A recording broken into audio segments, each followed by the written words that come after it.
네, 선생님들 안녕하세요. 저는 한국사회과학 데이터센터 유레카 통계분석팀의 박대호 연구원입니다. 오늘 선생님들과는 1시간 정도 유레카에서 통계 분석할 수 있는 방법, 그리고 통계 분석의 기초랑 선생님들께서 자료 수집을 하셨다면, 그리고 보고서 작성하신다면 반드시 포함되어야 되는 내용들만 통계 분석으로 한번 보고서는 어떻게 작성할 수 있는지까지 살펴보도록 하겠습니다. 저희 교육 진행하기 앞서서 몇 가지 안내사항부터 한번 드리고 진행하도록 할게요. 저희 먼저 상시교육 일정입니다. 첫 번째로는 설문조사. 선생님들께서 혹시나 설문조사 못 들으신 분들도 있으실 거예요. 설문조사 교육 같은 경우에는 저희가 1학기 교육은 이미 마무리가 되었습니다. 그래서 저희가 다음 학기 교육은 8월 말부터 아마 진행이 될 예정이에요.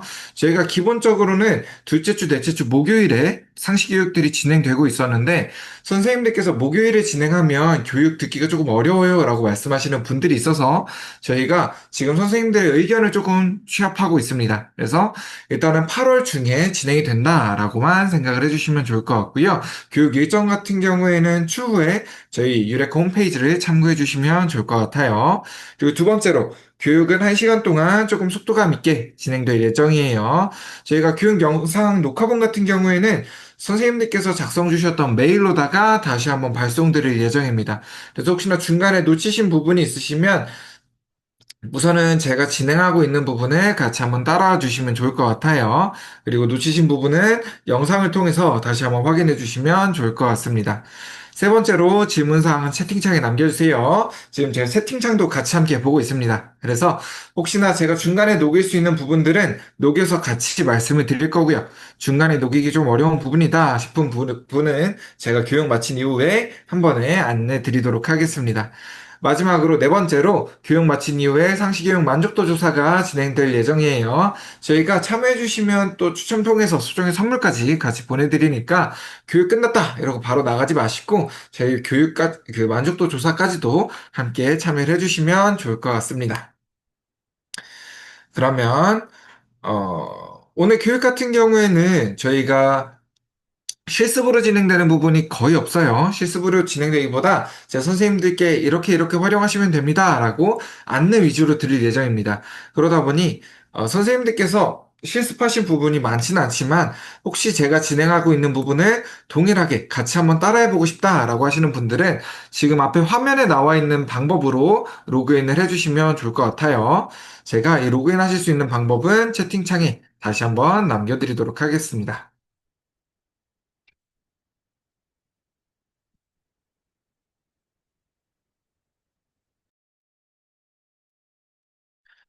네.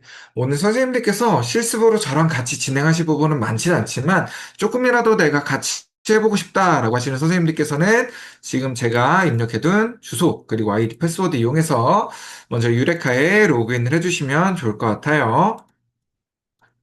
그러면 오늘 저희가 할 내용은 어떤 건지 같이 한번 확인해 보도록 하겠습니다. 잠시만요. 혹시나 제가 화면 공유를 안 해놨을 수도 있어서 다시 한번 말씀을 드릴게요. 오늘 선생님들과 같이 해볼 내용은 첫 번째로 유레카에서 통계 분석할 수 있는 방법에 대해서 한번 알아볼 거고요. 두 번째로는 통계 분석의 기초적인 부분, 그리고 유레카에서 활용할 수 있는 분석 종류에는 어떤 게 있는지 간략하게 알아볼 예정입니다. 그리고 마지막으로 선생님들께서 가장 기본적으로 포함하셔야 되는 분석들 두 가지, 또는 시간이 괜찮다면 한 가지 더 추가해서 교차 분석까지 이렇게 세 가지 한번 살펴보도록 할게요. 가장 처음으로 유레카에서 통계 분석할 수 있는 방법부터 한번 안내를 드릴게요. 유레카에서 통계 분석할 수 있는 방법은 크게 두 가지로 나누어집니다. 우리 첫 번째로는 선생님들께서 유레카에 있는 온라인 설문조사를 이용하신 경우에요. 유레카에 있는 온라인 설문조사를 이용하셨다면 지금처럼 응답자가 생기게 되셨을 거고요. 응답자가 생기신 이후에는 선생님들께서 통계 분석을 활용하실 수가 있어요. 분석을 하실 때는 유레카 설문조사 관리하시는 페이지에 들어오시게 되면 이 아래쪽으로 설문조사 관리라는 탭이 하나가 있으실 거고요. 이쪽에 결과 분석에 통계 분석하기라는 버튼이 있으실 겁니다.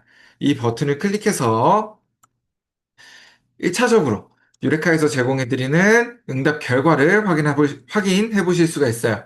가장 기본적으로는 빈도표와 그래프를 확인하실 수가 있고요.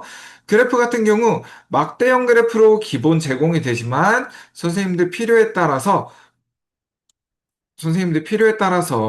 원그래프로도 바꿔서 확인을 해 보실 수가 있습니다. 만약 선생님들께서 이렇게 기본적인 빈도 분석 결과만 있어도 된다라고 하신다면 굳이 추가적인 분석하지 않으셔도 괜찮아요. 이 상단에 보이는 빈도표 버튼을 클릭해서 동일한 내용을 엑셀 파일로도 저장을 하실 수가 있습니다. 리실트 다운이라는 이름으로 파일이 저장이 되고요. 호환성에 대한 질문 나오셨을 땐 예 버튼만 클릭해 주시면 돼요. 아마 처음 여실 때는 저희가 설정해 놓은 틀 때문에 조금 시간이 걸리실 수도 있어요. 네, 금방 확인을 하실 수가 있으실 겁니다. 그럼 지금처럼 우리가 받아낸 응답 결과의 빈도표를 엑셀 파일로 저장해서 활용을 하실 수가 있습니다. 만약 선생님께서 지금처럼 빈도표만 있어도 된다라고 하시면 이 빈도표 버튼을 클릭해서 받아주시면 되고요. 난 이걸 넘어가는 추가적인 통계 분석을 활용해 보고 싶다라고 하실 때는 이 오른쪽에 있는 통계 분석하기 또는 통계 분석 3.0 버튼을 클릭해서 추가적으로 통계 분석들을 더 활용을 해 보실 수가 있습니다. 가끔가다 선생님들께서 질문 주시는 것 중에 한 가지가 선생님 통계 분석하기랑 통계 분석 3.0이랑 어떤 차이가 있나요? 이렇게 질문 주시는 경우가 있어요. 우리 통계 분석하기 같은 경우에는 저희가 업데이트를 하기 이전 버전이에요. 그러다 보니 분석 결과가 저장이 안 되시거나 결과가 저장되더라도 엑셀 파일로만 저장되시는 경우가 저장이 됩니다. 그래서 선생님들께서 사용하실 때는 가급적이면 업데이트 이후 버전인 통계분석 3.0 버튼을 클릭해서 활용하시는 걸 저는 조금 더 추천을 드려요. 그러면 통계분석 3.0 버튼을 클릭하면 지금처럼 이스트 3.0이라는 새로운 페이지로 연결이 되실 거고요. 이곳에 왼쪽 통계 분석 메뉴를 클릭하시면 기술 통계량부터 빈도, 교차, 독립티, 대응티, 분산, 상관, 단수, 회귀 분석까지 다양한 종류의 통계 분석들을 모두 자유롭게 활용을 하실 수가 있습니다. 이제 가끔가다 선생님들께서 질문 주시는 것 중에 하나가 선생님 이 각각의 분석을 활용을 하려면 제가 추가적인 금액을 내야 되나요? 아니면 분석의 횟수 제한이 있나요? 이렇게 질문 주시는 경우가 있어요. 유레카 같은 경우에는 선생님들께 추가 금액 받는 내용이 하나도 없습니다. 모든 분석 자유롭게 활용하실 수가 있고요. 분석 횟수도 제한 없이 활용이 가능해요. 그럼 지금 간단하게 우리 앞서 봤던 결과랑 응답 결과가 동일하게 나타나는지 빈도 분석만 한번 진행을 해보도록 하겠습니다. 우리 왼쪽 통계 분석 메뉴에서 우리가 진행할 분석 종류, 지금은 빈도 분석을 선택해 줄 거예요. 우리가 분석을 진행할 분석 종류를 선택해 주시고, 변수 리스트에서 우리가 분석할 변수를 선택하신 다음, 화살표 아래쪽 버튼 클릭해서 선택 변수로 내려주시면 됩니다. 만약 선생님들께서 여러 개의 변수를 한 번에 분석하신다라고 한다면 쭉 드래그를 해서 블록을 잡아주셔도 괜찮고요. 내가 문항이 조금 떨어져 있다. 근데 같이 분석하고 싶다라고 하신다면 하나의 문항 클릭하신 다음 키보드에 컨트롤 버튼 있으실 거예요. 컨트롤 버튼 누르신 상태로 다른 문항들을 클릭해 주셔도 괜찮습니다. 지금 저는 성별을 묻는 문항이었던 1번 문항만 한번 분석해 볼게요. 변수 리스트에서 문항 1번을 선택한 다음 화살표 아래쪽 버튼을 클릭해서 선택 변수로 내려줄 거고요. 이 아래쪽에 그래프가 필요하신 경우 막대나 원그래프, 그래프가 필요 없다면 없음으로 그대로 두고 사용을 하셔도 괜찮아요. 그럼 저는 막대 그래프로 한번 사용을 해보도록 할게요. 지금처럼 설정을 다 해주셨다면 하단에 보이는 분석하기 버튼을 클릭해 주시면 됩니다. 그럼 지금처럼 분석 결과를 확인하실 수가 있고요. 이렇게 나타난 분석 결과 같은 경우에는 상단에 보이는 저장 버튼을 클릭해서 한글이나 엑셀, PPT, 그리고 이미지 형태로도 저장을 하실 수가 있어요. 이 한글이나 엑셀, PPT 같은 경우에는 그래프를 제외한 나머지는 모두 다 편집이 가능한 형태로 제공이 되고요. 또 이후에 이 아래쪽으로 해석 같은 경우도 같이 작성을 해주실 수가 있습니다. 지금은 따로 저장은 하지 않고 넘어가 보도록 할게요. 그리고 여태까지 작업 중이었던 창은 닫아주도록 할 텐데 가끔가다 선생님들께서 선생님 제가 분석을 했는데 분석 결과가 안 나와요 라고 말씀하시는 분들이 있습니다. 이런 경우 대부분의 경우는 닫기 버튼 아래쪽 지금 선생님들 혹시 제 마우스 있는 위치 보이실까요? 지금 제가 마우스 둔 이 위치에 팝업을 허용해 주세요라는 경고 문구가 함께 나오실 수가 있어요. 이런 경우에는 팝업을 항상 허용으로 바꿔주신 다음 분석만 다시 한번 진행을 해주시면 분석 결과를 받아보실 수가 있으실 거예요. 그러면 지금 작업 중이었던 창은 닫아주도록 하겠습니다. 제가 앞서서 선생님들께 유레카에서 통계 분석할 수 있는 방법 두 가지가 있어요 라고 안내 드렸었죠. 그중에 첫 번째는 우리가 지금 진행한 것처럼 유레카에 있는 온라인 설문조사를 사용하셨을 때 온라인 설문조사에서 통계 분석으로 넘어갈 수도 있고요. 두 번째로는 선생님들께서 온라인 설문조사 자체를 사용하기 어려우신 경우가 있으실 거예요. 응답자들이 인터넷을 하기 조금 어려운 상황에 있다거나 또는 연령대가 너무 낮다거나 이런 경우에는 온라인 설문조사 자체가 어렵다 보니 해당하는 조사는 종이로다가 설문조사를 받으실 수밖에 없겠죠.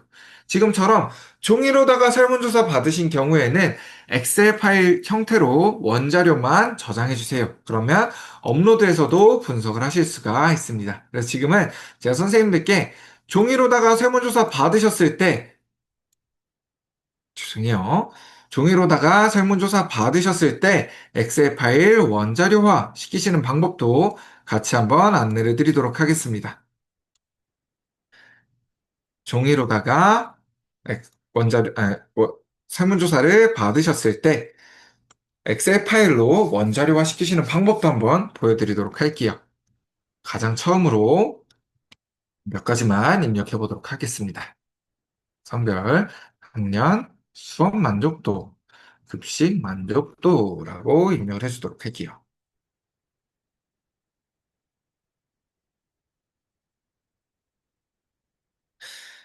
이제 가끔 선생님들께서 유레카를 제외한 나머지 설문조사 툴들을 이용하시는 경우도 있죠. 이런 경우에도 원자료를 제공해주지 않는 경우가 생각보다 많이 있어요. 그리고 각각의 개별 응답만 제공해주는 경우가 많이 있습니다. 이런 경우에는 지금처럼 원자료화를 시켜주셔야 추가적으로 통계 분석을 활용하실 수가 있어요. 그러면 우리 원자료의 구성부터 한번 살펴보고 넘어갈게요. 우리 가장 첫 줄에는 우리가 사용한 문항이 들어가게 되고요. 두 번째 줄부터는 가로로 한 줄 한 줄이 한 사람 한 사람의 응답이 됩니다. 그래서 지금 저는 총 4개의 문항을 사용했지만 선생님들께서 문항을 추가적으로 더 사용하셨다라고 한다면 오른쪽으로 한 칸씩 늘어나게 되고요. 만약 10명의 응답자가 아니라 응답자를 추가적으로 더 받았다라고 하신다면 아래로 한 줄씩 한 줄씩 늘어나시는 게 원자료의 형태예요. 이제 가끔가다 선생님들께서 우리 앞서서 확인했던 이 빈도표를 저희 쪽에 보내주시면서 선생님 제가 추가적인 통계 분석을 활용하고 싶은데 분석이 안 됩니다. 이렇게 문의를 주시는 경우가 있어요. 잠시만요. 네. 우리 앞서서 확인했었던 이 빈도표를 저희 쪽에 보내주시면서, 선생님, 제가 통계 분석을 하고 싶은데 분석이 안 돼요. 이렇게 문의를 주시는 경우가 있습니다. 네, 이 빈도표 같은 경우에는 이미 한 번의 통계 분석이 끝난 결과표예요. 그러다 보니까 이 빈도표만 가지고서는 추가적인 통계 분석을 활용을 하실 수가 없습니다. 선생님들께서 내가 추가적으로 통계 분석을 하겠다라고 하신다면 지금처럼 원자료를 가지고 계셔야지만 추가적인 통계 분석을 활용을 하실 수가 있어요. 그러면 지금처럼 틀을 만들어 뒀다라고 가정을 하고 한번 살펴볼게요. 사실 선생님들께서 원자료를 만드신다라고 하신다면 가장 먼저 해주셔야 될 작업은 지금처럼 원자료의 형태를 만들어 주시는 게 아니에요. 가장 먼저 해주셔야 될 작업은 선생님들 설문조사가 선생님들 앞에 쭉 쌓여 있게 될 텐데, 이때 가장 위에 있는 설문조사 우측 상단 또는 좌측 상단에 1번, 이 아래에 있는 설문조사는 2번, 마지막 설문조사는 마지막 설문지 번호까지 설문지 번호를 부여해 주셔야 됩니다. 이 과정이 학생들에게도 학생들을 관리할 수 있는 학번을 부여해 주죠. 이것과 동일하게 이 설문조사에도 설문조사를 관리할 수 있는 설문지 번호를 부여해 주는 과정이에요. 지금처럼 1번부터 마지막 설문지까지 설문지 번호를 다 부여해 주셨다면 가장 위에 있는 1번 설문지를 보면서 가로로 한 줄씩 입력을 해줄 겁니다. 한번 해볼게요. 우리 1번 설문지를 보니까 성별은 1번인 남학생이었고요. 학년은 2번이었던 2학년. 수업 만족도는 만족함이었던 4번. 급식 만족도는 매우 만족함이었던 5번을 입력한 학생이었습니다. 지금처럼 가로로 한 줄이 한 사람의 응답이 되도록 한 줄씩 입력을 해주셔야 돼요. 이렇게 말씀을 드리면 또 어느 선생님들께서는 문의를 주시는 경우가 있죠. 선생님, 성별부터 쭉 입력하고 다음 학년 쭉 입력하고 이게 더 편하지 않나요? 라고 질문 주시는 경우가 있습니다. 이 부분은 선생님들께서 실제로 한번 진행해 보시면 이게 굉장히 불편한 과정이구나 라는 것을 살펴보실 수가 있을 거예요. 한번 예를 들어 볼게요. 성별만 하나씩 넘겨가면서 1번부터 마지막 설문지까지 모두 확인을 해요. 그렇다고 끝이 아니죠. 다시 마지막 설문까지 입력을 했다. 갑자기 날아갔네요. 죄송해요. 제가 금방 다시 한번 만들겠습니다.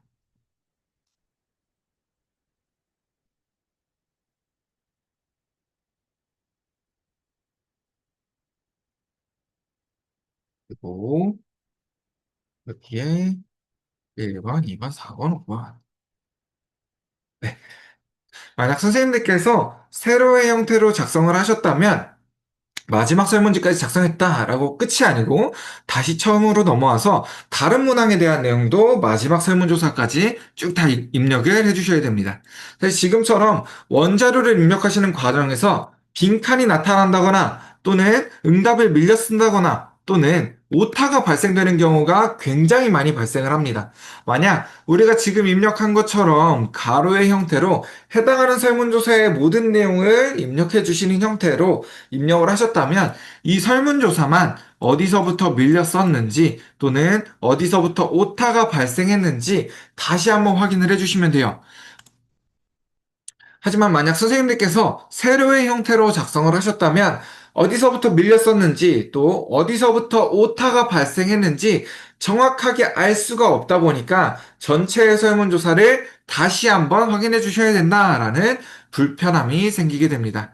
그래서 선생님들께서도 입력하실 때는 하나의 설문조사를 입력하기 시작하셨을 때 가로로 해당하는 모든 내용을 입력해 주셔야 된다라는 부분을 꼭 기억해 주셨으면 좋겠어요.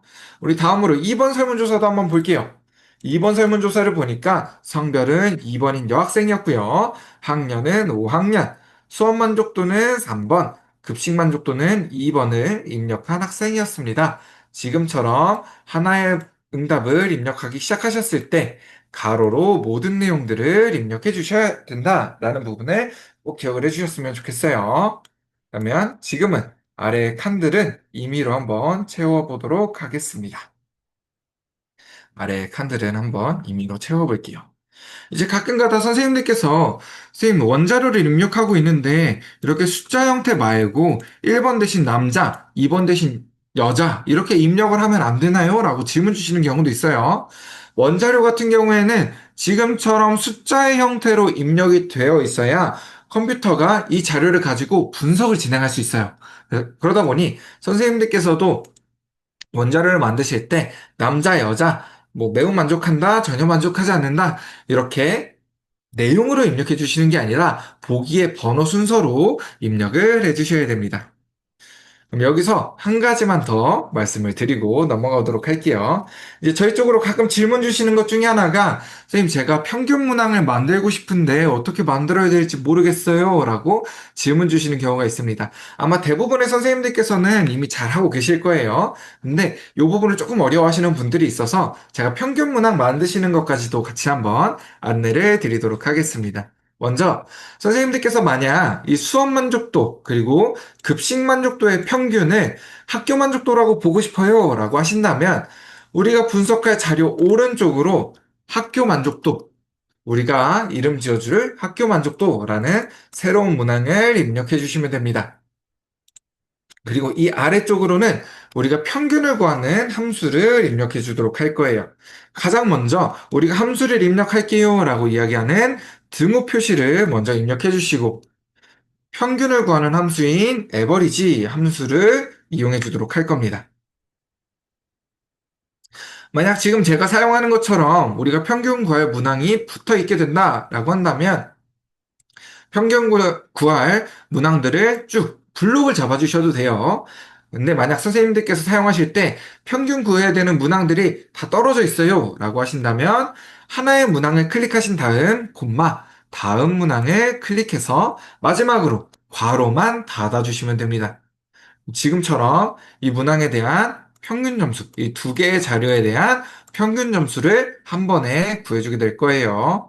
이제 이렇게 또 말씀을 드리면 어떤 선생님께서는 이렇게 물어보실 때가 있어요. 선생님, 이거 함수 언제 하나하나 일일이 다 구하고 있습니까? 제가 수기로 구하는 게 더 빠를 수도 있을 것 같아요. 라고 질문 주시는 경우가 있습니다. 선생님들께서 하나의 셀에만, 하나의 항목에만 지금처럼 함수를 입력을 해주셨다면 이 입력한 함수 오른쪽 아래쪽으로 오른쪽 아래로 지금 제 마우스 포인트 보이실까요? 두꺼운 십자가가 지금처럼 얇은 십자가로 변하는 곳이 있을 거예요. 지금처럼 얇은 십자가로 변하셨다면 여기서 마우스를 더블 클릭해 주시면 됩니다. 또는 더블 클릭이 조금 어렵다라고 하실 때는 얇은 십자가로 마우스가 바뀐 상태에서 마우스를 클릭하신 상태로 아래쪽까지 쭉 들어가 주시면 돼요. 그럼 아래쪽 모든 칸들까지 다 평균 점수를 구해 보실 수가 있습니다.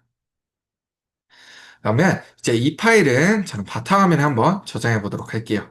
바탕화면에 원자료라는 이름으로 파일을 저장해 주도록 하겠습니다.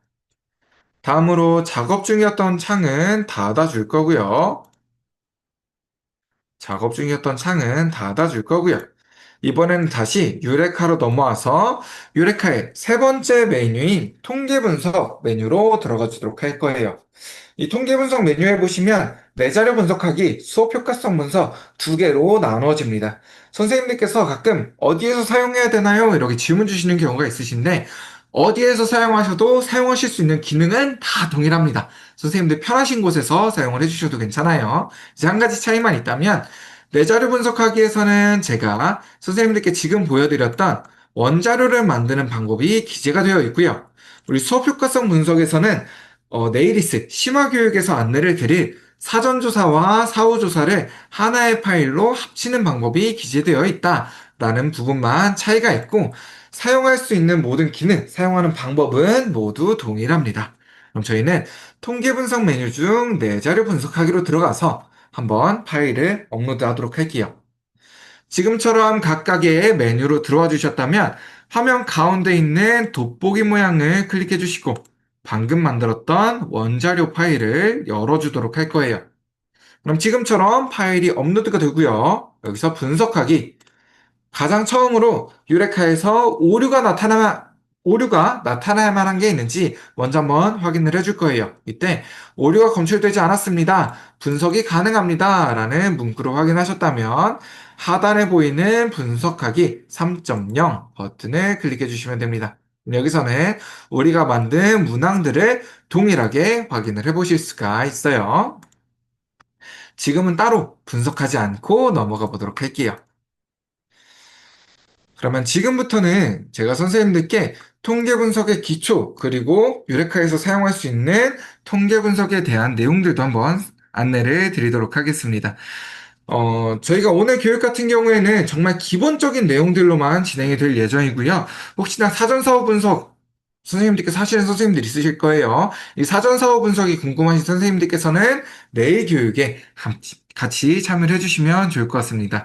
내일 교육 같은 경우에는 저희가 독립표본 T검정뿐만 아니라 사전사후 분석하시는 대응표본 T검정뿐만 아니라 선생님들께서 또 많이 활용하시는 독립표본 T검정이나 또 여러 개의 문항을 묶을 수 있는 신뢰도 분석 같은 내용까지도 같이 한번 안내를 드릴 거예요. 그래서 혹시나 조금 디테일한 통계 분석 방법이 필요하다라고 하시는 분들은 내일 있을 교육에 같이 참여를 해주시면 좋을 것 같습니다. 오늘은 정말 기본이 되는 내용들만 함께 안내를 드리도록 할게요. 먼저 통계 분석의 기초적인 부분 한번 살펴보도록 하겠습니다. 통계 분석에 정말 다양한 종류의 분석 종류들이 있어요. 여기 기재되어 있는 내용들이 극히 일부일 정도로 정말 다양한 종류의 통계 분석 방법들이 제공이 됩니다. 근데 이 각각의 통계 분석 방법들을 사용하기 위해서는 두 개의 조건을 지켜주셔야 돼요. 첫 번째로는 변수의 종류를 알맞게 활용을 해주셔야 되고요. 두 번째로 변수의 종류에 알맞은 변수의 형태를 얹혀주셔야 됩니다. 변수의 종류는 크게 두 가지로 나눠져요. 물론 세부적으로 나누면 훨씬 더 다양한 종류의 변수의 종류가 나타나지만 우리는 오늘 크게만 한번 살펴보도록 하겠습니다. 첫 번째로는 나는 독립적이야. 내가 마음대로 변할 수 있어. 라고 이야기하는 독립변수가 한 가지 있고요. 두 번째로 독립변수야 너가 변했네. 그럼 나도 같이 따라서 변해야겠다. 라고 이야기하는 종속변수가 있습니다. 이때 독립변수가 먼저 변하게 되면 종속변수는 따라서 변하게 되는 흐름이 생기게 되고요. 이 흐름에 얹혀지는 변수의 형태에 따라서 사용할 수 있는 통계 분석 방법이 결정이 되는 거예요. 그럼 이번에는 변수의 형태는 어떤 게 있나도 한번 살펴보도록 할게요. 변수의 형태도 크게 두 가지로 나누어집니다. 첫 번째로는 숫자가 아니라 이 숫자에 연구자가 부여해준 속성이 중요한 변수가 있어요. 예를 들어서 성별이나 종교, 지역처럼 번호가 바뀌어도 문제가 되지 않는 속성이 중요한 변수를 우리는 질적 변수다라고 이야기를 합니다. 아마 선생님께서도 가장 많이 사용하시는 이 질적 변수가 성별일 것 같아요. 그래서 성별을 한번 예로 들어볼게요. 우리가 일반적으로 성별에 대한 문항을 사용하게 될 때는 보기 1번을 남자, 보기 2번을 여자로 두고 사용하게 됩니다. 근데 이때 보기의 순서를 바꿔서 보기 1번을 여자, 보기 2번을 남자로 두고 사용한다라고 하더라도 설문의 응답을 받고 통계 분석을 진행하는 데는 아무런 지장이 없습니다. 이제 간혹 가다가 어떤 선생님들께서는 에이 그래도 1번이 남자여야지라고 하시는 분들도 있기는 해요. 계시기는 하지만 설문조사 입장에서 봤을 때, 통계 분석 입장에서 봤을 때는 보기 1번이 남자든 보기 1번이 여자든 아무런 영향을 끼치지 않습니다. 이러한 질적 변수는 지금처럼 숫자가 중요하지 않아요. 그렇기 때문에 평균 점수를 활용하지 않습니다. 우리 다시 한번 성별로 예를 들어보면 우리가 보기 1번을 남자, 보기 2번을 여자라고 했을 때 1과 2의 평균은 1.5가 나오죠. 이 1.5는 성별에서 아무런 의미를 가지지 않습니다. 이제 어떤 선생님들께서는 1.5다라고 하면 그럼 중성이지 않아요? 라고 말씀하시는 분들도 계셔요. 근데 성별에서 중성 또는 또 다른 성별을 표시하려고 한다라고 한다면 보기 3번이나 보기 4번 이렇게 별도의 보기를 지정을 해주셔야 됩니다. 1.5가 나왔다라고 해서 중성이다라고 말씀을 하시면 안 되는 거예요. 이런 질적 변수는 지금처럼 평균 점수를 보지 않는 대신에 남학생은 전체 응답자 중에 몇 명 있고 몇 퍼센트 있는지, 여학생은 전체 응답자 중에 몇 명이 있고 몇 퍼센트 정도 차지하는지 이에 해당하는 응답자의 숫자, 그리고 백분율을 중요하게 생각합니다. 이러한 질적 변수랑은 반대가 되는 문항이 있겠죠. 그 변수를 우리는 양적 변수다라고 이야기를 해요. 이 양적 변수는 연속되는 숫자, 이 숫자 자체가 중요한 변수를 이야기합니다. 예를 들어서 시험 점수나 키, 몸무게 등이 있겠죠. 양적 변수는 숫자 자체가 중요한 의미를 가지다 보니까 평균 그리고 표준 편차를 중요하게 생각해요. 예를 들어서 우리 학교에서 시험을 봤다라고 한다면 내 시험 점수가 학교 평균보다 높은지 또는 평균보다 낮은지를 중요하게 생각하겠죠. 지금처럼 숫자 자체가 중요한 의미를 가지다 보니까 이 평균 그리고 표준 편차를 중요하게 생각합니다. 이때 질적 변수로도 양적 변수로도 모두 사용할 수 있는 문항이 한 가지 존재해요. 우리가 일반적으로 5점 척도로 많이 사용하게 되는 척도형 문항이 그 주인공입니다. 우리가 일반적으로는 5점 척도를 많이 사용을 하지만 3점 척도, 5점 척도, 7점, 10점 모두 상관없이 활용이 가능해요. 아마 선생님들께서 가장 많이 활용하시는 게 5점 척도로 된 만족도 문항일 것 같아서 제가 동일한 문항을 한번 예시로 가지고 왔습니다. 제가 가지고 온 예시 문항은 1번은 전혀 만족하지 않는다부터 5번은 매우 만족한다의 순서로 입력된 만족도 문항이에요. 이때 각각의 보기를 질적 변수로 보고 전혀 만족하지 않는다는 몇 명이 응답했고 몇 퍼센트 정도 되는지, 만족한다와 매우 만족한다는 각각 몇 명이 응답했고 비율은 어떻게 되는지 확인하실 수도 있고요. 또 전혀 만족하지 않는다는 1점부터 시작해서 매우 만족한다는 5점으로 두고 이 만족도 문항에 대한 평균 점수도 확인을 하실 수가 있습니다. 지금처럼 척도형 문항 같은 경우에는 질적 변수로도 양적 변수로도 모두 활용이 가능하다 보니까 대부분의 통계 분석들을 활용을 할 수가 있어요. 그래서 만약 선생님들께서 내가 어떤 특정한 분석을 사용해야 되는데 이 분석 사용할 수 있을지 없을지 모르겠다라고 하실 때는 먼저 해당하는 문항이 척도형 문항으로 사용이 되는지를 한번 살펴봐 주시는 것도 좋을 것 같습니다. 척도형 같은 경우 질적으로도 양적으로도 모두 활용이 가능하다 보니까 대부분의 경우 해당하는 분석을 사용을 하실 수가 있으실 거예요. 여기서 한 가지만 더 말씀드리고 넘어가면 이제 가끔 선생님들께서 이 질적 변수냐 양적 변수냐에 대한 내용이 응답자분들께서 응답을 할 때 정해진다라고 생각하시는 분들이 있으세요. 하지만 이 질적 변수냐 양적 변수냐에 대한 내용은 선생님들께서 설문조사를 만드실 때, 설문조사를 제작하실 때 이미 정해지게 됩니다. 그러다 보니 선생님들께서 내가 특정한 분석을 사용해야 된다라고 하신다면 먼저 설문조사 만드시면서 이 질적 변수 그리고 양적 변수에 대한 내용, 그리고 우리가 앞서서 봤던 내용 있죠? 앞서서 봤던 이 부분을 같이 한번 참고를 해주세요. 그래서 해당하는 분석을 사용할 수 있는 형태로 설문의 응답을 받아주시는 걸 추천드립니다. 그다음에 이번에는 유레카에서 사용할 수 있는 분석들은 어떤 게 있는지 해당하는 분석들에 대해 간략하게만 한번 소개를 드려보도록 할게요. 우리 첫 번째로는 빈도 분석입니다. 이 빈도 분석은 설문 문항에 대한 응답자의 숫자, 그리고 비율을 알고 싶을 때 사용하는 분석이 빈도 분석이에요. 예를 들어서 전체 응답자 중에 남학생은 몇 명 있고 몇 퍼센트 정도 차지하는지, 여학생은 전체 응답자 중에 몇 명 있고 비율은 어떻게 되는지, 이처럼 해당하는 내용을 확인하고 싶을 때 사용하는 분석이 빈도 분석입니다. 이 빈도 분석 같은 경우에는 선생님들께서 설문조사 받으셨다, 그리고 내가 응답에 대한 결과를 낸다, 특히 보고서를 작성한다 라고 한다면 가장 기본적으로 들어있어야 하는 분석 중에 한 가지입니다. 특히 내가 받은 응답이 어느 한 곳으로 치우치지 않았어요 라는 것을 가장 쉽게 증명할 수 있는 분석이기도 해요. 한번 예를 들어 볼게요.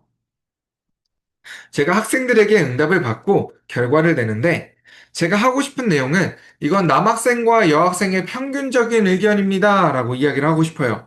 근데 응답의 결과를 보니까 전체 응답의 10%는 남학생이었고요. 전체 응답의 90%는 여학생이었어요. 그렇다면 이때는 남학생과 여학생의 평균적인 의견입니다. 라고 쉽게 이야기를 할 수가 없을 겁니다. 오히려 여학생의 의견에 조금 더 가까울 수 있습니다. 라고 이야기하는 게 조금 더 정확할 수 있어요. 하지만 반대로 한 남학생이 47% 정도, 여학생이 53% 정도 분포를 보였습니다. 라고 한다면 이때는 남학생과 여학생의 평균적인 의견입니다. 라고 조금은 쉽게 이야기를 할 수가 있을 겁니다. 지금처럼 이 빈도 분석 한 가지만 통해서도 내가 받은 응답이 어느 한 곳으로 기울지 않았습니다. 어느 한 곳으로 치우치지 않았습니다. 라는 것을 가장 쉽게 증명해낼 수가 있기 때문에 선생님들께서 반드시 활용을 해주셔야 돼요. 우리 두 번째로는 기술 통계량 분석입니다. 이 기술 통계량 분석은 평균 구할 때 사용한다라고 생각을 해주시면 좋을 것 같아요. 이제 가끔가다 저희 쪽에 질문 주실 때, 선생님, 제가 평균 구해야 되는데, 평균이라는 메뉴가 없어요. 어떻게 구할 수 있나요? 라고 질문 주시는 경우가 있습니다. 평균 구하실 때는 이 기술 통계량 분석을 진행하시게 되면, 평균과 표준 편차뿐만 아니라 외도와 첨도, 1, 4분위, 3, 4분위수, 분산과 최대 최소값 등 다양한 종류의 통계량 값들을 한꺼번에 구해줄 거예요. 그래서 평균 메뉴 찾지 마시고 이 기술 통계량 분석을 진행해 주시면 됩니다. 그럼 이번에는 우리 문항 보기간 교차 지점에 대한 응답자의 숫자와 비율을 알고 싶을 때 사용하는 분석이에요. 우리는 이걸 교차 분석이다라고 이야기를 합니다.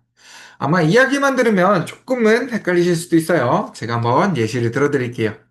제가 사용한 문항이 1번 문항은 성별에 대한 문항이고요. 2번 문항은 이벤트 참여 여부에 대한 문항이었어요. 이때 제가 궁금한 부분은 1번의 성별 문항에 여학생으로 응답한 학생들 중에서 2번 문항에 나는 이벤트에 참여하겠다라고 응답한 인원은 몇 명인지, 지금처럼 1번 문항과 2번 문항의 교차 지점에 대한 응답자의 숫자 그리고 비율을 알고 싶을 때 사용하는 분석이 교차 분석입니다. 이 교차 분석은 표 형태로 응답 결과가 나타나게 돼요. 표 형태로 지금과 같은 문항을 예시로 들면 기준은 남학생과 여학생이 되고요. 이벤트 참여 여부는 참여하겠다, 참여하지 않겠다 라고 응답한 결과가 나타나게 됩니다. 만약 선생님들께서 지금처럼 교차 지점에 응답자의 숫자 그리고 비율만 알아도 된다라고 하신다면 교차 분석을 그대로 사용을 해주셔도 괜찮고요. 이때 만약 나는 남학생과 여학생의 응답한 신청한 비율에도 차이가 있는지, 이벤트 참여에 신청한 비율에도 차이가 있는지를 함께 알아보고 싶다라고 하신다면 교차 분석의 한 가지 옵션인 카이 제곱 분석을 같이 진행을 해주시면 됩니다. 유레카 같은 경우 교차 분석의 옵션으로 카이 제곱 분석을 제공해드리고 있어요. 그래서 선생님들께서 응답자의 숫자, 비율 확인하시다가 나 이거 차이가 있을 것 같은데 이거 차이가 있을 것 같은데 한번 확인해 볼까? 라고 하실 때는 교차 분석의 한 가지 옵션인 이 카이 제곱 분석만 같이 한번 진행을 해주시면 됩니다. 이번에는 독립표본 T검정을 한번 알아볼게요. 이 독립표본 T검정은 서로 다른 두 집단, 예를 들어서 성별로 남학생과 여학생일 수도 있고요. 학년으로 저학년과 고학년으로 나눌 수도 있겠죠. 지금처럼 서로 다른 두 집단의 평균 차이를 확인하고 싶을 때 사용하는 분석은 독립표본 T검정입니다. 한번 넘어가 볼게요. 이번에는 대상이 동일해요. 동일한 대상에게 사전에 한번 응답받고 수업을 진행하거나 어떤 영상을 보는 등 특별한 처리를 진행해 준 다음 동일한 대상에게 다시 한번 사후조사를 진행합니다. 그래서 사전과 사후에 평균 차이가 있는지 확인할 때는 대응 표본 T 검정을 활용을 해주시면 돼요. 이번에는 집단이 세 가지 이상으로 늘어났어요. 예를 들어서 학교급으로 초등학교, 중학교, 고등학교일 수도 있고요. 학년으로 1학년부터 3학년까지 또는 1학년부터 6학년까지일 수도 있겠죠. 조금 더 넓게 보면 지역별로 이 만족도에 대한 평균 차이가 있는지 확인해 볼 수도 있어요. 지금처럼 세 집단 이상의 평균 차이를 확인한다면 분산 분석을 활용을 해주시면 됩니다. 다시 한번 살펴볼게요. 서로 다른 두 집단, 서로 다른 두 집단일 때 두 집단의 평균 차이를 확인하고 싶다면 독립표본 T 검정. 대상이 동일해요. 동일한 대상에게 두 번 응답을 받아서 이 응답 간의 평균 차이가 있는지 확인하고 싶다면 대응 표본 T 검정. 마지막으로 집단이 세 가지 이상으로 늘어났을 때 이 세 집단 이상의 평균 차이를 확인한다면 분산 분석을 활용을 해주시면 됩니다. 우리 마지막으로 한 가지만 더 살펴볼게요. 이번에는 변수 간의 관계성의 방향과 강도를 확인하고 싶을 때 사용하는 분석이에요. 이걸 우리는 상관 분석이다라고 이야기를 합니다. 아마 이렇게만 들으면 조금 어려우실 수도 있어서 제가 한번 예를 들어볼게요. 제가 궁금한 부분은 국어 수업 만족도가 높은 학생들은 국어 시험 점수도 같이 높게 나타나는지, 반대로 국어 수업 만족도가 낮은 학생들은 국어 시험 점수도 같이 낮게 나타나는지, 우리 국어 수업 만족도랑 국어 시험 점수 간에는 어떠한 관계가 있는지를 살펴보고 싶어요. 지금처럼 서로 다른 두 문항, 두 변수 간의 관계를 알아보고 싶을 때 사용하는 분석이 상관 분석입니다. 이렇게 총 7가지 분석에 대해서 한번 살펴봤는데요. 아마 선생님께서 처음 들어보시는 것도 있고 아니면 생소하신 단어들도 있다 보니까 내가 이게 조금 어렵다라고 생각이 드실 수도 있으실 거예요. 그래도 괜찮습니다. 선생님들께서 추후에 어떠한 자료를 가지고 계신다거나 혹은 내가 어떠한 분석을 선택해야 되는데 이게 어떤 건지 모르겠다라고 하실 때 먼저 이 자료를 한번 참고해 주세요. 그러면 내가 어떠한 분석을 활용해야겠구나 또는 내가 어떤 분석을 활용할 수 있구나 이런 부분을 훨씬 더 쉽게 캐치를 하실 수가 있으실 거예요. 그러면 우리는 오늘 이 분석들 중에 가장 기본이 되는 빈도 분석 그리고 평균 구하는 분석인 기술 통계량 마지막으로 시간이 가능하다면 우리 교차 분석까지 분석은 어떻게 할 수 있고 결과는 보고서에 어떻게 옮길 수 있는지 한번 내용들은 살펴보도록 하겠습니다. 우리 가장 처음으로 빈도 분석부터 한번 살펴볼게요. 이 빈도 분석은 질적 변수의 분포 그리고 특징을 확인할 수 있는 분석입니다. 예를 들어서 성별에 대한 분포로 남학생은 전체 중에 몇 명이 응답을 했고 몇 퍼센트 정도 차지하는지 전체 응답자 중에 여학생은 몇 명이 응답했고 몇 퍼센트 정도 되는지 이 해당하는 내용을 확인할 때 사용하실 수가 있어요.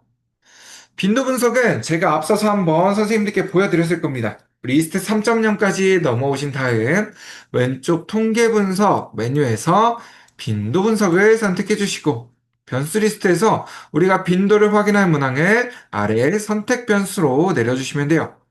그래프 같은 경우 필요하면 막대나 원그래프, 필요가 없으시면 없음으로 선택을 해주시고 분석하기 버튼을 클릭해 주시면 됩니다. 그러면 지금과 같은 분석 결과를 확인하실 수가 있고요. 이 분석 결과는 보고서에 지금처럼 옮겨주실 수가 있습니다. 지금부터 제가 말씀드릴 이 보고서의 형태 같은 경우에는 무조건 이렇게 작성하셔야 됩니다. 라는 내용은 아니에요. 하지만 최소한 이대로 작성하시면 틀리지는 않습니다. 라는 내용으로 선생님들께 안내를 드리도록 하겠습니다. 우리 가장 처음으로 구성부터 한번 살펴보고 넘어갈게요. 가장 왼쪽에는 우리가 사용한 문항이 들어가게 되고요. 중간에는 사례수, 오른쪽에는 비율이 들어가게 됩니다. 여기서 선생님들께서 가장 많이 놓치시는 부분 중에 하나가 이 전체에 대한 응답을 빼고 작성하시는 경우가 굉장히 많이 있어요. 하지만 이 전체에 대한 응답은 항상 함께 포함이 되어 있어야 합니다. 지금이야 남학생이 47명, 여학생이 53명, 더하면 100명. 이게 한눈에 들어오게 되지만 응답자의 숫자가 늘어나게 되거나 보기가 더 늘어나게 되면 100%가 몇 명인지, 100%가 몇 명이 기준인지, 전체 응답자가 몇 명인지 이 부분이 한 번에 눈에 들어오지 않게 될 수가 있어요. 그래서 이 전체에 대한 응답은 항상 함께 활용을 해주셔야 됩니다. 다음으로 우리가 사용한 문항과 문항에 속해 있는 보기들, 각 보기별 사례수와 비율을 함께 작성을 해주시면 됩니다. 지금 저는 성별과 학교급 두 가지에 대한 내용만 가지고 왔지만 선생님들께서 추가적인 문항들을 더 사용해 주신다면 아래로 한 칸씩 더 쌓아주시면 돼요. 그럼 이제 이 자료를 어떻게 해석할 수 있는지도 한번 살펴보도록 하겠습니다. 가장 기본적으로 선생님들께서 통계 분석 보고서를 사용하신다라고 한다면 두 가지 내용이 포함되어 있어야 해요. 첫 번째로는 내가 어떤 것을 위해서, 두 번째로는 어떤 분석을 사용했다. 지금처럼 사용한 목적 한 가지, 사용한 방법 한 가지, 이렇게 두 가지를 포함을 해주셔야 됩니다. 한번 해석해 볼게요. 전체 응답 학생의 성별, 학교급의 분포를 확인하기 위해서 사용한 목적이죠. 빈도 분석을 실시하였다. 사용한 방법까지 지금처럼 사용한 목적과 방법을 먼저 한번 기술해 주시고 분석 결과 성별은 남학생이 47%, 여학생이 53%의 분포를 보이는 것으로 나타났다. 지금처럼 보기가 두 가지인 경우에는 어떤 것을 먼저 말씀해 주셔도 상관이 없습니다. 오히려 보기 순서대로 말씀해 주시는 게 훨씬 더 해석하실 때 편하실 수도 있어요. 하지만 보기가 세 가지 이상으로 늘어났다라고 한다면 빈도가 높은 것을 먼저 빈도가 동일한 거는 묶어서 설명을 해주시면 훨씬 편하게 해석을 하실 수가 있으실 거예요. 한번 진행을 해볼게요. 학교급의 경우 고등학교가 34%이며 초등학교와 중학교가 각각 33%였다. 지금처럼 빈도가 높은 것을 먼저 동일한 것끼리 묶어서 설명을 해주시면 선생님들께서 이 결과 해석하실 때 훨씬 편하게 기술하실 수가 있으실 겁니다. 여기서 한 가지만 더 선생님들께 말씀을 드리고 넘어가도록 할게요. 이제 가끔 저희 쪽에 질문 주시는 것 중에 하나가, 선생님, 제가 빈도 분석 결과 보고서 쓰고 있는데, 혹시나 명수가 먼저 나오는 게 낫나요? 아니면 퍼센트가 먼저 나오는 게 낫나요? 이렇게 질문 주시는 경우가 있어요. 이 부분은 정답이 있는 건 아니에요. 정답이 있는 건 아니지만, 제가 조금 더 추천을 드리는 방향은 우리가 일반적으로 빈도 분석을 사용하는 이유는 어느 집단에서 더 많이 나왔는지를 확인하기 위함이 조금 더 큽니다. 근데 명수만 들어가 있다 보면, 명수가 먼저 나오게 되다 보면 이게 큰 건지 작은 건지 파악이 한 번에 안 되는 경우가 많이 발생을 해요. 또는 파악이 어려운 경우가 많이 발생을 합니다. 그래서 저는 가급적이면 선생님들께서 퍼센트가 먼저 나오고 이 근거가 되는 명수를 괄호 안에 작성해 주시는 게 저는 조금 더 나아 보입니다. 라고 말씀을 드리기는 해요. 하지만 이 부분은 선생님들께서 사용하시는 보고서의 형태에 따라서 명수가 더 중요한 경우도 있고 퍼센트가 더 중요한 경우도 있어서 일반적으로는 제가 퍼센트가 먼저 나오는 걸 추천해 드리지만 선생님들께서 사용하시는 목적에 따라서 활용을 해주시는 걸 추천해 드립니다. 다시 한번 확인해 주시는 걸 추천해 드려요. 그러면 우리 두 번째로 기술 통계량 분석까지 한번 살펴보도록 하겠습니다. 이 기술 통계량 분석은 양적 변수의 특징을 확인할 수 있는 분석, 선생님들께서 평균 구할 때 사용하신다라고 생각을 해주셔도 좋을 것 같아요. 네. 우리 기술 통계량 분석은 이스트 3.0까지 넘으셨다면 왼쪽 통계 분석 메뉴에서 기술 통계량, 우리 변수 리스트에서 우리가 분석할 평균을 구할 문항을 아래 선택 변수로 내리고 분석하기 버튼을 클릭해 주시면 됩니다. 지금은 5점 척도로 사용된 세 가지 문항을 양쪽 변수로 보고 평균을 한번 구해줄 거예요. 그러면 지금과 같은 분석 결과가 나타나고요. 여기서 다른 값들은 활용을 해주셔도 되고 활용하지 않으셔도 괜찮아요. 반드시 사용해야 되는 세 가지만 한번 안내를 드릴게요.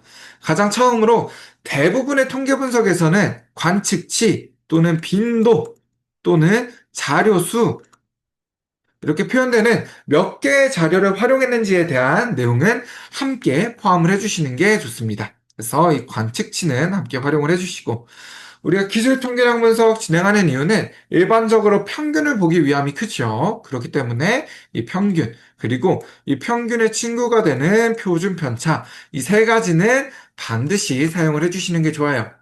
선생님들께서 평균이 중요한 건 많이들 아시는데 이 표준 편차에 대한 의미 또는 표준 편차가 왜 써야 되는지 이 부분을 조금 어려워하시는 분들이 계시더라고요. 그래서 지금은 이 평균과 표준 편차에 대해서 제가 간략하게 한번 설명을 드리고 넘어가도록 하겠습니다. 먼저 제가 두 가지 예시 자료를 가지고 왔어요. 첫 번째로 평균이 3.8, 표준 편차가 1.0인 국어 수업 만족도를 한 가지 가지고 왔고요. 두 번째로 평균이 3.1, 표준 편차가 1.5인 수학 수업 만족도를 한 가지 가지고 왔습니다. 우리 국어 수업 만족도를 먼저 한번 살펴볼게요. 국어 수업 만족도에 대한 자료가 이렇게 쭉 나열이 되어 있다라고 할 때 이 모든 자료들을 대표해서 이야기할 수 있는 값이 평균인 3.8입니다. 누군가가 선생님께 선생님 국어 수업 만족도 몇 점 나왔어요? 라고 질문을 하신다면 선생님들께서 이 각각의 응답을 다 이야기하시는 게 아니라 국어 수업 만족도 한 평균이 3.8점 정도 나왔어요. 라고 이야기를 하시는 것처럼 이 모든 자료들을 대표해서 이야기하실 수 있는 게 평균인 3.8이에요. 그리고 이 평균인 3.8을 기준으로 플러스 1 표준 편차인 4.8, 마이너스 1 표준 편차인 2.8, 이 사이에 대부분의 응답값들이 포함되어 있는 것을 이야기합니다. 대략 전체 응답의 약 70% 정도는 이 범주 안에 들어간다라고 생각을 해주셔도 괜찮을 것 같아요. 그러면 우리 수학 수업 만족도를 가지고 다시 한번 살펴볼게요. 수학 수업 만족도에 대한 자료가 이렇게 쭉 분포되어 있다, 나열되어 있다라고 할 때 이 모든 자료들을 대표할 수 있는 값이 평균인 3.1이고요. 이 평균인 3.1을 기준으로 플러스 1 표준 편차인 4.6, 마이너스 1 표준 편차인 1.6, 이 사이에 대부분의 응답값들이 포함되는 것을 이야기해요. 지금 아마 선생님들께서도 보시면서 아셨겠지만 표준 편차가 커지면 커질수록 대표하는 값인 평균을 기준으로 자료가 더 넓게 분포하게 되고요. 반대로 표준 편차가 작으면 작을수록 조금 더 평균에 밀집되어 있는 형태로 자료가 분포되게 됩니다. 지금처럼 평균 같은 경우에는 이 모든 자료들을 대표할 수 있는 값이고요. 이 표준 편차는 대표할 수 있는 값을 기준으로 자료가 어떻게 분포되고 있나 이에 해당하는 결과값이다 보니까 선생님들께서 평균 사용하시는 경우에는 이 표준 편차도 함께 활용을 해주시는 게 좋습니다. 그러면 우리 앞서 봤던 결과를 보고서에는 어떠한 형태로 옮길 수 있는지도 한번 살펴보도록 할게요. 먼저 구성부터 마찬가지로 한번 살펴보겠습니다. 가장 왼쪽에는 우리가 사용한 문항, 중간에는 평균, 오른쪽에는 표준 편차. 그리고 여기서도 선생님들께서 가장 많이 빼두시는 부분 중에 이 몇 개의 자료를 활용했는지 관측치 개수 함께 사용을 해주셔야 돼요. 지금 저는 이렇게 세 가지 자료만 활용했지만 선생님들께서 추가적인 통계량 값들을 더 활용해 주신다면 이 표준 편차 오른쪽으로 한 칸씩 더 늘려주셔도 괜찮습니다. 그러면 이제 이 결과값을 한번 해석해 보도록 할게요. 먼저 사용한 목적과 방법이 기술되어 있어야겠죠. 학생들의 각 만족도 및 점수의 특징을 알아보기 위해서 목적과 기술 통계량 분석을 실시하였다. 사용한 방법을 먼저 기술해 주시고 5점 척도의 지문 중 국어 수학 만족도에 대해서는 평균이 3.8점으로 보통 이상의 만족도를 가진 것으로 확인되었다. 수학 수업 만족도에 대해서는 평균이 3.88, 학교생활 만족도는 평균이 3.81로 나머지 두 변수 또한 만족에 가까움을 확인할 수 있었다. 지금처럼 해석을 해주실 수가 있습니다. 지금 저 같은 경우에는 선생님들께 구두상으로 안내를 드리다 보니까 이 표준 편차 점수까지는 따로 읽지는 않았어요. 하지만 선생님들께서 보고서, 해석을 작성해 주실 때는 이 표준 편차에 대한 내용까지 함께 작성을 해 주셔야 됩니다. 여기서도 한 가지만 더 말씀을 드리고 넘어가도록 할게요. 제가 국어 수업 만족도 같은 경우 보통 이상이다. 나머지 두 가지는 만족에 가깝다라고 표현을 했어요. 이 부분은 선생님께 보여드리고 싶어서 일부러 두 가지를 모두 가지고 왔습니다. 우리가 일반적으로 5점 척도를 사용하게 된다면 이 중에 3점은 보통으로 사용되고요. 4점은 만족으로 두고 사용을 하게 돼요.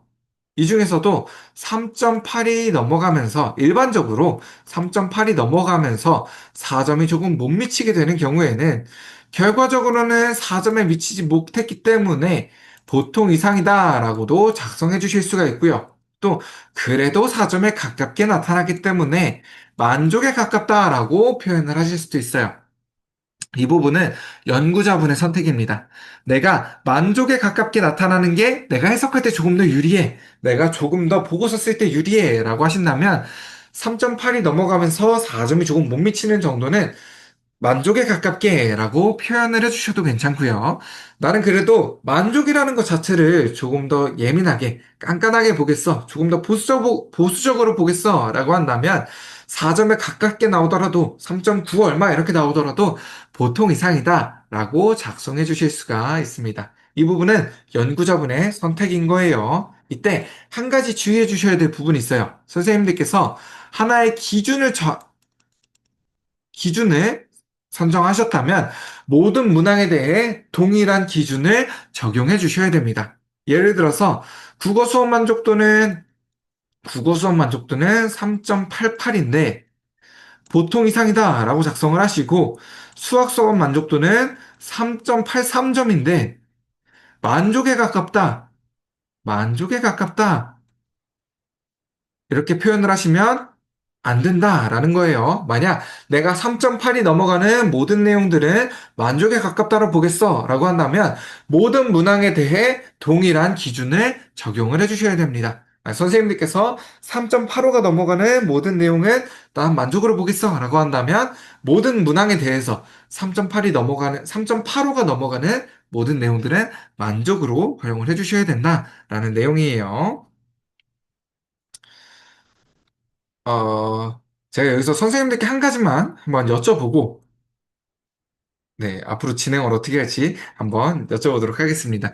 저희가 한 5분 정도 남았어요. 근데 교차 분석을 진행을 하게 되면 아마 4시가 넘어서 종료가 될 것 같은데, 선생님들께서는 여기까지만 하고 이제 종료하시는 게 더 나으실까요? 아니면 교차 분석까지 한번 진행을 하고 마무리를 하시는 게 더 나으실까요? 선생님들의 의견을 채팅창에 한번 입력을 해주시면 제가 선생님들의 의견을 한번 받아보고 교차 분석도 같이 한번 진행을 해드릴까요? 네. 그러면 제가 교차 분석까지 같이 한번 안내를 드려보도록 하겠습니다. 내일은 교차 분석은 따로 진행되지 않을 예정이고요. 내일은 독립표본 T검정, 그리고 대응표본 T검정, 마지막으로 신뢰도 분석. 신뢰도 분석은 아마, 시간이 안 돼서 못할 가능성이 많아요. 그래서 내일은 독립표본 T검정과 대응표본 T검정 아마 두 가지만 진행하게 될 것 같습니다. 네. 그럼 우리 교차 분석까지만 빠르게 한번 살펴보고 넘어가 보도록 할게요. 이 교차 분석 같은 경우에는 질적 변수에 따른 질적 변수의 비율 차이를 확인하는 분석이 교차 분석이에요. 예를 들어서 1번 문항은 성별에 대한 문항이었고 2번 문항은 국어 수업 만족도에 대한 문항이다라고 했을 때 만약 선생님들께서 남학생 중에 만족한다로 응답한 인원이 몇 명인지, 여학생 중에 매우 만족한다로 응답한 인원이 몇 명인지, 지금처럼 성별에 따라서 응답의 결과를 확인할 때 사용하는 분석이 교차 분석입니다. 아마 선생님들께서 가장 많이 활용하시는 방법이 학교 급에 따라서 내용을 확인하신다거나 또는 학년에 따라서 응답 결과를 확인하고 싶을 때 사용하는 분석이 이 교차 분석이에요. 이 교차 분석 같은 경우에는 두 가지를 진행해 주셔야 됩니다. 선생님들께서 만약 성별에 따른 국어 수업 만족도에 대한 분포를 확인하고 싶다라고 하신다면 기준이 되는 성별이라는 단어는 행변수에 넣어 주셔야 되고요. 비율을 확인할 국어 수업 만족도에 대한 내용은 열변수에 넣어 주셔야 돼요. 그리고 선생님들께서 만약 기준이 두 가지다. 나는 성별에 따라 학년별로 국어 수업 만족도에 대한 분포를 확인하고 싶다라고 한다면 제일 처음 기준이 되는 내용은 베이스 변수에 넣어 주셔야 되고요. 우리 두 번째 기준이 되는 내용은 행변수로 넣어주시면 돼요. 이 부분은 아마 선생님들께서 두 가지 기준까지는 대부분 활용을 하지 않으세요. 그래서 베이스 변수까지는 굳이 확인을 하지 않으셔도 괜찮으실 것 같고요. 선생님들께서는 기준이 되는 내용은 행변수로 비율을 확인할 변수는 열변수에 넣어주면 된다라고 생각을 해주시면 좋을 것 같아요. 다음으로 설정을 완료해 주셨다면 분석하기 버튼을 입력해 주시면 됩니다. 그러면 지금과 같이 표의 형태로 응답 결과가 나타나게 될 거예요. 그리고 이 응답 결과는 보고서에 지금처럼 옮겨주실 수가 있습니다. 마찬가지로 구성부터 한번 살펴보고 넘어가면 우리 왼쪽으로는 우리가 사용한 기준 문항이 들어가게 되고요. 위쪽으로는 우리가 사용한 비율을 확인하는 문항이 들어가게 됩니다. 그래서 각각 우리 기준 변수별 응답 결과를 입력을 해주시면 되는데 여기서도 마찬가지로 선생님들께서 한 가지 같이 작성을 해주시면 좋은 게 이 상단에 보시면 단위를 함께 작성을 해놨을 거예요. 첫 번째로 나오는 숫자는 응답 숫자, 두 번째는 비율이다. 괄호 안에 있는 내용은 비율이다. 라는 내용을 함께 작성을 해주시는 게 좋습니다. 우리 같은 경우야 우리가 분석을 했기 때문에 앞에 나와 있는 숫자는 우리가 사례수다. 뒤에 나와 있는 숫자는 비율이다. 이 부분을 쉽게 캐치를 할 수가 있지만 이 보고서를 보시는 분들은 이 수치만 나타나 있게 된다면 이게 어떤 내용인지 정확하게 파악하기 어려운 경우가 많이 발생을 해요. 선생님들께서도 이 단위가 어떤 건지 이 부분은 함께 활용을 해주시는 게 좋아요. 그러면 이 결과값을 한번 해석해 보도록 하겠습니다. 이 교차 분석은 정말 간단하게 해석할 수 있어요. 교차 분석은 빈도 분석과 동일하게 해석을 하되 기준별로 해석을 해준다 라고만 생각을 해주시면 좋을 것 같습니다. 같이 한번 살펴볼게요. 성별에 따른 국어 수업 만족도의 분포를 확인하기 위해서 교차 분석을 실시하였다. 지금처럼 목적과 방법을 먼저 기술해 주시고 분석 결과 제 교차 분석은 기준별로 해석을 해주시면 된다라고 말씀을 드렸죠. 남학생은 매우 만족한다로 응답한 인원이 29.79%로 가장 높은 분포를 보였고 다음으로 보통이다가 25.53%, 전혀 만족하지 않는다, 만족하지 않는다, 만족한다가 각각 14.89%로 나타났다. 지금처럼 각각의 기준별로 우리가 사용해준 각각의 기준별로 빈도 분석과 동일하게 빈도가 높은 것을 먼저 동일한 것끼리는 묶어서 설명을 해주시면 교차 분석도 쉽게 해석을 하실 수가 있으실 겁니다. 다시 한번 진행을 해볼게요.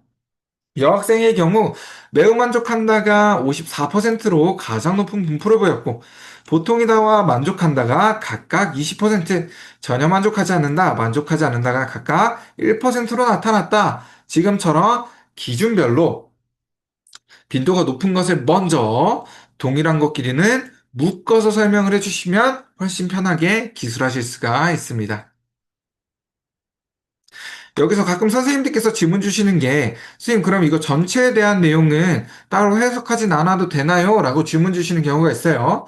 이 전체에 대한 내용 같은 경우에는 선생님들께서 국어 수업 만족도에 대한 빈도 분석을 진행하게 될 경우 나타나는 수치랑 동일합니다. 우리가 교차 분석 보는 이유는 기준별로 확인하기 위함이다 라고 이야기 드렸죠. 그렇기 때문에 우리가 해석할 내용은 기준별로만 해석을 해주면 되고 이 전체에 대한 해석 내용은 빈도 분석 결과에서 함께 해석을 해주시면 됩니다. 또 한 가지만 말씀을 드리면 정말 마지막으로 한 가지만 말씀을 드리면 선생님들께서 가끔 가다가 이렇게 작성하기에 너무 길어요라고 이야기를 해주시는 분들이 있어요. 매우 만족한다랑 이렇게 각각의 퍼센트까지 이야기하는 거 너무 길어요라고 말씀하시는 분들 같은 경우에는 제가 추천드릴 때는 그럼 가장 1번만 작성을 해주세요라고 말씀을 드려요. 1번만 작성해서 매우 만족한다가 54%로 가장 높은 분포를 보였고 여기까지는 무조건 작성을 해주셔야 돼요. 그리고 나머지는 응답 비율 순서대로 입력을 해주세요. 퍼센트는 작성하지 않으시고 응답 비율 순서대로만 작성을 해주셔도 괜찮습니다. 라고 말씀을 드려요. 그래서 이런 경우는 해석을 해보면 가장 높은 분포를 보였고 보통이다와 만족한다, 전혀 만족하지 않는다와 만족하지 않는다 순서로 나타났다. 라고 함께 작성을 해주세요. 라고 안내를 드립니다. 만약 선생님들께서도 작성하실 때 이 보고서 내용이 너무 길어져요. 라고 입력을 하시게 되면 가장 빈도가 높게 나타난 것 한 가지만 먼저 말씀을 해주시고 나머지는 순서대로 보기의 내용만 기입을 해주시면서 마지막으로 이에 해당하는 순서대로 나타났어요 라는 것만 이 해석에 함께 입력을 해주시면 됩니다. 그러면 해석에 대한 내용이 훨씬 짧아지게 될 거예요. 자, 이렇게 교차 분석에 대한 내용까지도 같이 한번 살펴봤습니다. 지금 앞에 나타나 있는 이 이메일과 연락처 같은 경우에는 제가 선생님들께 바로 연락을 받을 수 있는 이메일과 연락처예요. 그래서 혹시나 유레카 사용하시면서 궁금하신 부분이나 필요하신 부분은 앞에 나와 있는 이메일이나 연락 주시면 좋을 것 같고요. 지금 제가 채팅창에 만족도 조사 링크도 하나 같이 남겨드렸습니다. 그래서 이 만족도 조사까지 같이 한번 참여를 해주시고, 질문 있으신 분들은 남아서 질문해 주시고, 질문 없으신 분들은 만족도 조사까지 참여해 주신 다음 회의를 종료해 주셔도 좋을 것 같습니다. 제가 오늘 선생님들과 약속한 시간인 1시간 조금 넘겼어요. 그래서 긴 시간 동안 함께 고생해 주셔서 감사드립니다. 선생님께서도 고생 많으셨습니다. 고생하셨습니다. 네, 감사합니다. 선생님들께서 혹시 질문 있으시면 질문해 주셔도 괜찮아요. 저는 녹화만 잠깐 끊고 돌아오도록 하겠습니다. 네, 감사합니다.